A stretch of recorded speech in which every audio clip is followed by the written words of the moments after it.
आर्य और भारत ये एक काफी मतभेदों का विषय रहा है। आर्य कौन थे? वे कोई परदेशी लोग थे जिन्होंने सिंधी संस्कृति के लोगों की हत्या की, या वे भारत के मूल निवासी थे? इन सवालों का विवरण करने का प्रयास आगे किया है। ये सवाल उत्पन्न हुआ साल 1700 में, यानी स्वातंत्र्य पूर्व काल में। स्वातंत्र्य पश्चात इस पर निष्पक्ष अनुसंधान के बाद कुछ बातें स्पष्ट हुई। 1780 में विलियम जोन्स इन्होंने ये सिद्धांत रखा कि संस्कृत, ग्रीक, लैटिन इन सभी भाषाओं का मूल एक ही होगा। इस सिद्धांत के आधार पर इन भाषाओं को इंडो यूरोपियन या इंडो जर्मन कहा गया। ये भाषा यूरोप में अभी भी बोली जाती है। इस वजह से आर्य परकीय थे, ऐसा माना गया।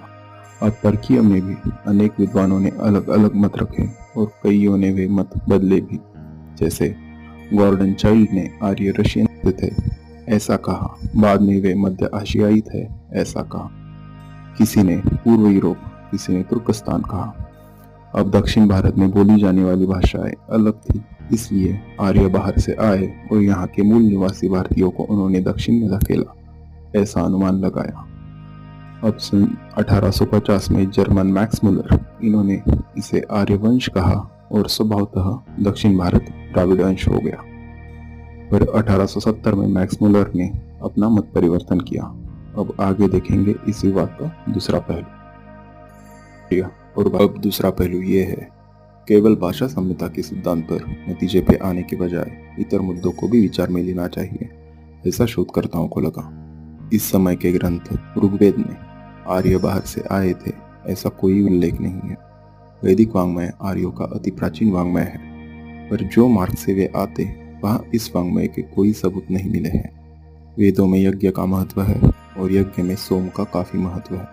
सोम वनस्पति मुख्यतः पंजाब में पाई जाती है, इसलिए यज्ञ संस्था की शुरुआत यही हुई है। कोई भी जमाती अगर दूसरे देश में स्थानांतर करे तो अपने देश का उल्लेख उनकी वाङ्मय में दिखता है। ऐसे कोई सबूत आर्य वाङ्मय में नहीं पाए गए। मानव वंश शास्त्रज्ञों ने सिंधु सभ्यता के लोगों की हत्या की गई थी, इस सिद्धांत को भी खारिज किया है। अब देखते हैं आर्य शब्द का अर्थ। आर्य इस संस्कृत शब्द का अर्थ है सुसंस्कृत, आदरणीय। ये कोई वंश नहीं है, ये लोगों को दिया गया विशेषण है।